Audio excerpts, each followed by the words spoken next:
எத்தனையோ வழிபாடுகள் இருந்தாலும் ஒவ்வொரு குடும்பத்திலும் இஷ்ட தெய்வம், காவல் தெய்வம் மற்றும் குலதெய்வ வழிபாடு குடும்பத்தின் கஷ்டங்களை நீக்கி விடிவு காலத்தை தரும் என்பது நம்பிக்கை மற்றும் ஐதீகம்.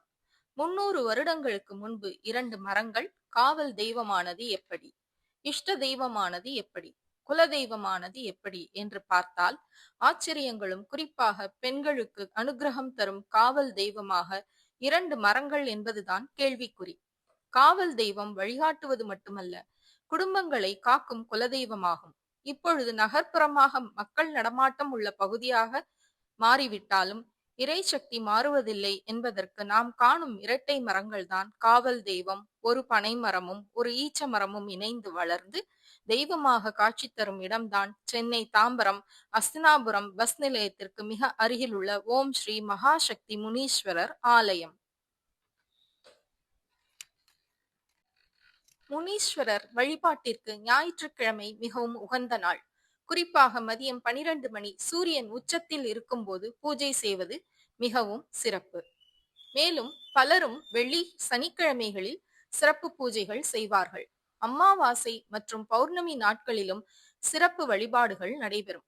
குறிப்பாக குலதெய்வ வழிபாட்டில் இந்த நாட்கள் மிகவும் முக்கியமானவை. முனீஸ்வரருக்கு மதியம் 12 மணி சூரியன் உச்சத்தில் இருக்கும் நேரம் பூஜை செய்தால் மிகவும் சக்தி வாய்ந்த நேரமாக இது கருதப்படுகிறது, நம்பப்படுகிறது. வெள்ளி சனிக்கிழமைகளில் பல கோவில்களில் வாரந்தோறும் இந்த நாட்களில் சிறப்பு பூஜைகள் நடைபெறும். அமாவாசை மற்றும் பௌர்ணமி நாட்களிலும் முனீஸ்வரருக்கு சிறப்பு பூஜைகள் செய்வது உண்டு.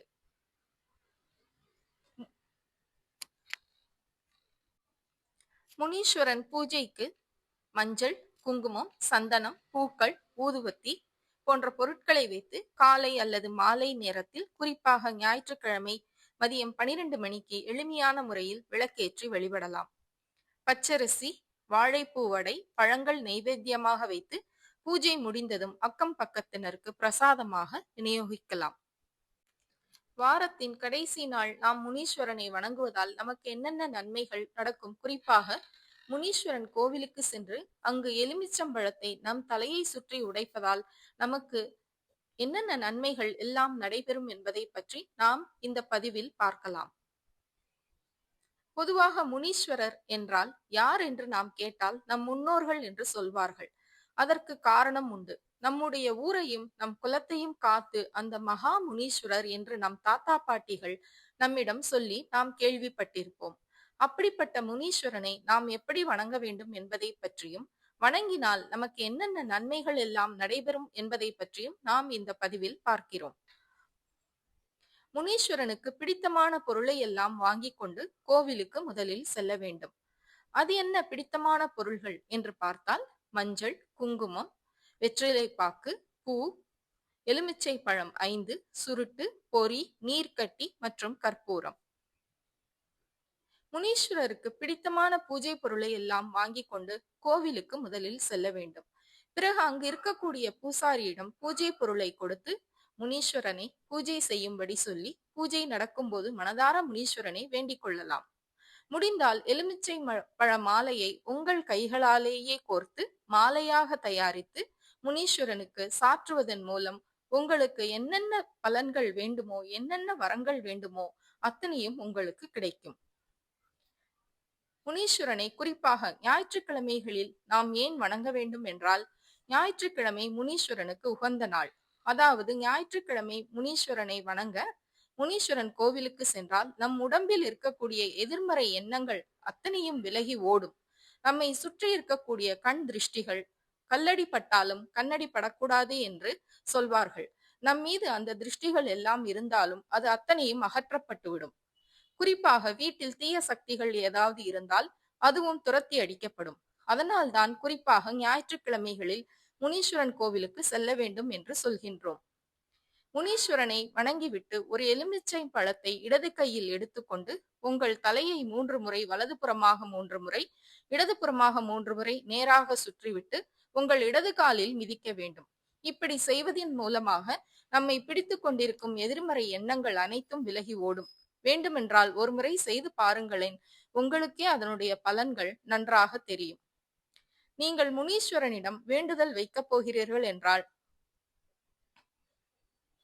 குழந்தை இல்லாதவர்கள் குழந்தை பாக்கியம் பெற வேண்டும் என்றால் முனீஸ்வரனை மனதார வணங்கினால் நிச்சயமாக குழந்தை பாக்கியம் கிடைக்கும். அப்படி குழந்தையை பெற்றெடுத்தவுடன் முனீஸ்வரனை பார்க்க நான் வருகின்றேன். வரும்போது உங்களுக்கு பிடித்தமான விஷயத்தை கொண்டு வந்து செய்கின்றேன் என்று வேண்டிக் கொண்டால் 1 வருடத்தில் உங்கள் வீட்டில் குழந்தை சத்தம் கேட்கும்.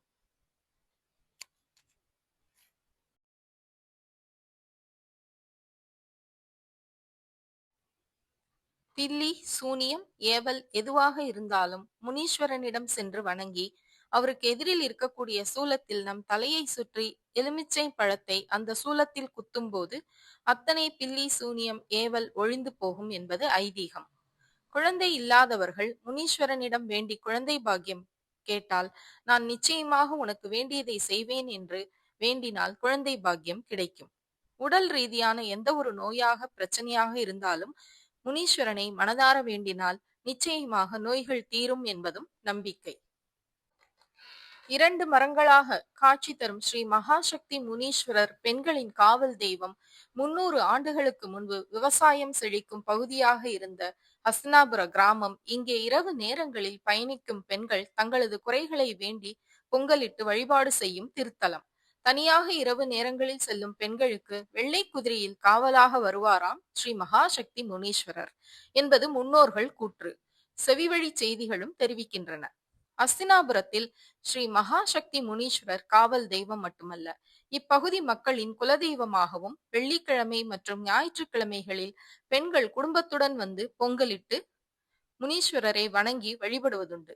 தங்களுக்கு கோரிக்கை எதுவாக இருந்தாலும் ஸ்ரீ மகாசக்தி முனீஸ்வரரிடம் வேண்டினால் குடும்ப கஷ்டம் தீர்வதாகவும், குறிப்பாக கடன் பிரச்சனையால் பாதிக்கப்பட்டவர்களுக்கு அதிலிருந்து விடுபட ஸ்ரீ மகாசக்தி முனீஸ்வரர் அருள்வார் என்பதும் நம்பிக்கை. எனவேதான் வெள்ளி மற்றும் ஞாயிற்றுக்கிழமைகளில் இங்கே பக்தர்கள் கூட்டம் அதிகம் வருவதுண்டு. 2 மரங்கள், ஒன்று பனைமரம், மற்றொன்று ஈச்சமரம். அடியில் ஸ்ரீ மகாசக்தி முனீஸ்வரருக்கு வழிபாடு நடைபெறுகிறது. கையில் அரிவாளுடன் தாயாருடன் காட்சி தருவதுதான் சிறப்பு. அருகில் நாக தேவதையுடன் சூலாயுதமும் சக்தி வடிவில் உள்ளது ஆச்சரியம்.